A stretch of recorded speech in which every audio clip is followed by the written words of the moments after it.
Unite the Roman Empire, bribe local politicians, and give your useless colonists creative new jobs. Add in a new storyteller and you get an empire unlike any other. Because today in Rimworld, we're going to be using the new vanilla expanded classics mod, which adds a whole new set of factions and the ability to unite the Roman Empire. I'm the anti-kleaper, and before we get into the video, consider subscribing to the channel. It makes the funny number go up and decreases the chances of my parents disowning me. Anyways, let's get into the video. Beginning with our starting scenario called New Empire. Right now, most of this description probably doesn't make a lot of sense because it ties into other mechanics that are in the mod. So we'll get to those as we go on. But the most important thing is the new storyteller, Neron Neolithic. Now, Neron isn't actually entirely new. He already existed in a vanilla expanded mod, but he has been uniquely implemented into the mod because, I mean, look at him. His muscles practically say, reform the Roman Empire. Part of Neron, though, is that most factions and research will be limited to the pre-medieval era. So in that regard, we aren't going to have a whole lot of guns. But you'll probably notice the three new factions called the Central Republic, Western Republic, and Eastern Republic. These factions essentially represent the shattered fragments of our Roman Empire that we need to unite. But each of them do have their own unique cultures and specializations. I'm also going to be starting right here in the middle of these three different Republic factions because we want to be nearby. I like how I got a colonist who's a couch potato and likes to watch TV when TV has not been invented yet. Our colonists are Caesar, Antony, Cassius, and Brutus. Right off the bat, you'll notice that we don't have a whole lot and our food is actually made up of jerky. So if I go ahead and look at our research tree, just about everything past here, I can't get. That means that in terms of weapons and armor, we're pretty much locked into everything we can make from smithing. And a special tech tree at the end of the vanilla expanded one right here. Normally, most of these would not be unlocked for us, but because we start as the classics faction, they are. And some of these are incredibly powerful, and you're gonna see why. By now, you might be wondering, what are the main gameplay mechanics behind this mod? So if I go to the factions menu, you now see that we have a couple more options than usual. Down here, we have the ability to view our senators. If I go ahead and click it, now we're greeted with this whole menu. These are all of the senators of the Western Republic. By having any of these people under our influence, we gain various buffs for having them. But you probably noticed that at the left side is our colonist Antony over here. For the specialized classic start, we start with one senator from each of the different factions. So if I go ahead and check the other one, now we have Caesar here, who's a member of the Central Republic, and in terms of the Eastern Republic, we have Cassius. Underneath our senator is one of our buffs. All negative mood thoughts last 10% shorter. The other ones that we have is that opinion of husband and wife is always locked at 100, and global skill learning speed increased by 5%. Now there are lots of different perks, as you can see a lot of different ones for each of the various republics, but I just care about the Western Republic just for right now. We'll get to the perks of the other factions, but right now these are kind of the best. So I already showed you the first one that we have, but the next one is pain threshold increased by 10%. Followed by that is this one, which is just alright. But in my opinion, the absolute best perk in the game is right here. When Colonist is drafted, mental breaks cannot happen. To anyone who's played Rimworld for more than about 6 seconds, you know how absolutely insane that is. No more pyromaniacs lighting themselves on fire in the middle of combat, and no more colonists deciding that punching the thrumbo standing next to them was a good idea. If we're able to get all 5 senators from the Western Republic, we get access to this last buff, Auxilia. Every time a raid occurs, there's a 25% chance of a reinforcement legion to show up to help. But we are going to have to go ahead and establish our colony before we can really make it much further. Now, because we're a medieval faction, you'd expect storing food and keeping it frozen is almost impossible. But this mod actually adds something incredibly powerful called a large passive cooler, which is basically a normal passive cooler, but bigger and can freeze things. So as long as we have enough wood, we could just infinitely keep stuff frozen. We can also go ahead and make more jerky by using meat drying racks over here. So now that we put a bunch of meat on here, you can now go ahead and see that jerky will be ready in 15 days.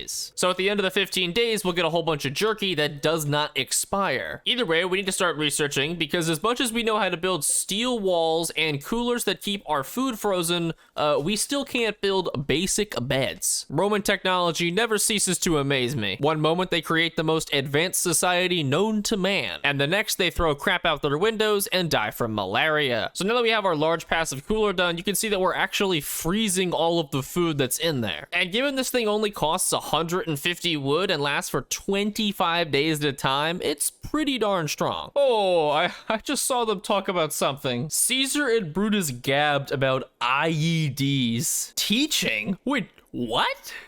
Oh shoot, we got our first raid. But either way, we are quite used to stabbing people in the back, so she is gone. Oh, and we get some battle animals that wander in. Wait, did they just join? Oh my god, wait, we got Ravagers? Wait, what are these things? Ravagers can be seen today in derelict spaceship stations and asteroids. Why are they here? I mean, I'm not gonna complain because these things are pretty strong, and we got a male and a female, so we can probably get more. Okay, we need 9 skill to actually train these things. I really don't want them to go wild. That is some nightmare fuel right there if I've ever seen it. So another really important detail about our start is that all of our people count as tribals. Basically what that means is that they have the natural meditation focus. Natural meditation focuses allow you to meditate at the anima tree and get psilinks, which means that we have 4 prime colonists right here who, on top of being pretty strong into themselves, can also get psychic powers. A sand lion's hunting Ravager 2 for food. I don't actually think that's a good idea for the sand lion. And no, oh yeah, okay, now they're helping. So the big reason why I wanted to start near all of these different factions is because we do eventually need to go over to them. In order to unite the Republic in its entirety, we do need 5 senators from each of the different factions. If we get that, we get access to the last perk. Any pawn from any of the 3 republics will now be instantly recruitable. It also locks our relations with all of the republics to 100. Not to mention the fact that some of the other buffs are ridiculous, like every so often we get random researches, and every year we get 5% of our player wealth in donations. But how do we actually get senators anyways? The main way that we do this is to gain their favor and impress them. After that, they'll go ahead and join our colony and contribute to us getting their bonuses. We do have to keep our various senators alive though, because if they die, we have to go ahead and find a new one. Because pretty soon we're going to be heading over to some of the republics in order to try to recruit senators. Oh, come on. Our colony's filled with like senile combat rejects, okay? I don't think we're very good at fighting these guys.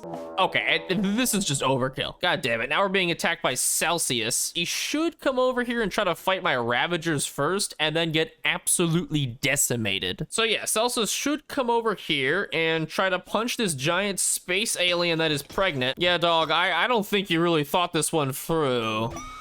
All right, it looks like this person wants us to rescue them from a bunch of raiders, and I mean, I'm just gonna accept it and hope that this person isn't complete garbage. Oh wait, I take it back. They are insanely good. Oh, we got a war merchant from the Western Republic, which is pretty fantastic because we can use that to get enough money. Wait, I'm actually so confused. These Ravagers sell for $97 when they are absolute tanks. Although I guess I shouldn't be surprised considering these guys are kind of like Romans and we're trying to sell them a genetically altered space alien. Oh, we got another quest for a colonist. We just have to fight 3 man-hunting French bulldogs, so that's not really that bad. We can just go ahead and send it. Wait, is someone here a cannibal? I just noticed that the head of this corpse is missing, and I don't think we did this. I am both concerned and impressed at the same time. All right, so right now we're all pretty much in a good spot, so I am going to go ahead and actually use Caesar to go travel over to the Western Roman Empire over here. So as you can see, he's on his way now, and as soon as we get here, we are greeted with pretty much some normal options. A new option, though, is that we can actually use caravans to build dirt roads and paths on the world map, which is really useful for getting to other colonies. But for right now, if I right-click here, I now have the ability to open the senator screen. Now, you notice this looks a whole lot like the other one that we saw, but now we have 2 additional options. Request a quest and bribe.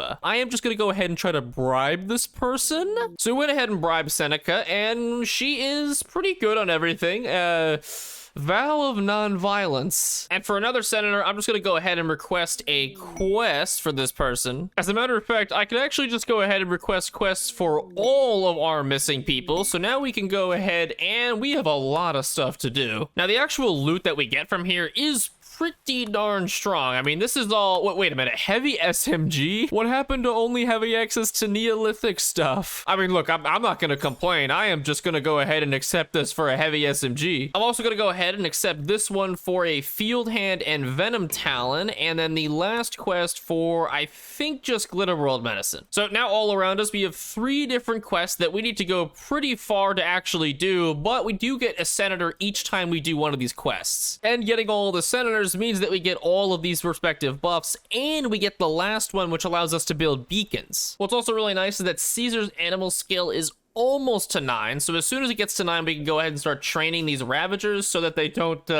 release themselves into the wild. I do hear a lot about invasive species, but rarely do I think we get one as invasive as this. All right, so I went ahead and sent our first group out to go over to this coalition of Rocom settlement, because then we can go ahead and kill it and get another senator. I do not know where Augusta's going, but I don't think you're gonna be safe in there, buddy. We got the whole gang here, Caesar and Brutus stabbing some guy. It's just like the old times. All right, and with that, we go ahead and get the other senator, Horatius, who is absolute dog water. Why do you have scarifications when you're not a masochist? And you're sickly, and you have non-violence. Now, some of our senators over here are just complete trash. I mean, sickly if I have non-violence, Horatius is just awful. But despite this, I also can't banish or kill him because he's a senator and he gives us a bonus. But what I can do is send him on an all-expense-paid trip to the Bahamas. Assuming in this context that Bahamas means a Siberian gulag. By forming a caravan and taking Horatius over there, there's actually a couple things I can do with them. Now, the first one is I'm actually able to use him to build dirt paths for us. So Horatius has become our dirt path builder, despite the fact that he is a senator. I could also go ahead and actually create an outpost with him. Now, you might remember that I did make a video on outposts, but these outposts are actually added specifically by the Classics mod. So I don't actually have the outpost mod on to enable these. Either way, I can go ahead and make a hunting outpost and have our guy start hunting pretty much nothing. Oh yeah, that's right, because he can't fight. Oh, I also totally forgot that in our Roman world, we got the SMG, a masterwork SMG, all from that quest we did to rescue the senator. It does really beg the question how the pacifists got access to futuristic weaponry in the form of a machine gun, but hey, I'm not gonna complain. I mean, he will when I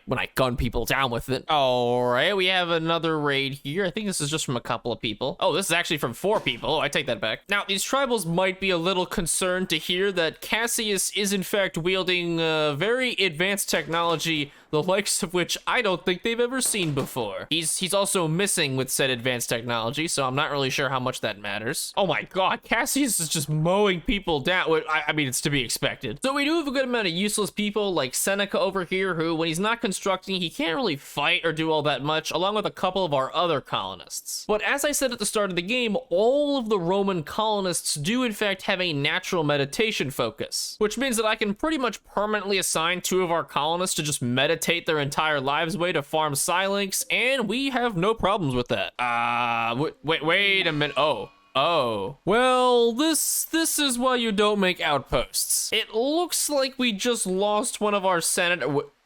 Wait a minute. We still have his bonuses. I think we may have just discovered an accidental exploit where if I let my people go to outposts, get raided, and die, I still get the benefits from them. Well, sorry, Horatius. I don't know what kind of Serbian sweatshop you get shipped off to, but as long as you give me this weapon sale price bonus, I mean, I'm okay with it. Okay, and I guess we just got 20 anima grass, which is nice. And there's no better person than I could think of than Caesar to go ahead and actually gain our level on the anima tree. I feel like Caesar always was meant to have psychic powers, and which one did he get exactly? Pain block. Yeah, that sounds like Caesar. Okay, so at this point I've gathered about 605 jerky, and now we're ready to go ahead and try to complete the remainder of the quests that we have to do. All right, Brutus, Cassius, you guys have the most important job of all, and that's somehow killing these random tribals who were bothering nobody. Okay, and it looks like we've gotten to the new bandit camp here. Can I really get this close? And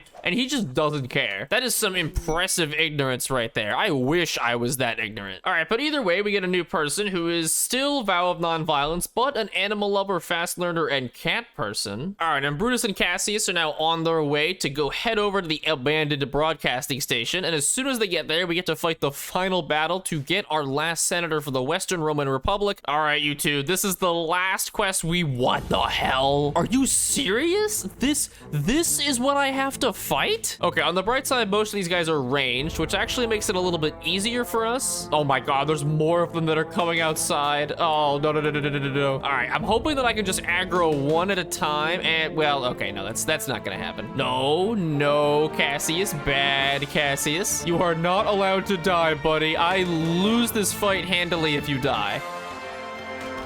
Oh my god, we did it. I have no idea why they surrendered. I'm pretty sure they were gonna win that fight, but we somehow actually got it, and they are running away now. Holy crap. So as you probably saw, we just got access to the last senator, who is pretty bad. Oh my god, this is terrible. But what it also means is that we are now permanently allies with the Western Republic, and we have access to all of their bonuses, meaning that every time a raid occurs, there's a 1/4 chance that we just get a reinforcement legion to help us out. Plus, I can go ahead and, oh my god, we have 4 supercomputers, a long-range mineral scanner, a comms console, and a multi-analyzer. I don't even know how these work because our technology is restricted. And you know what? We can find that out next episode, maybe.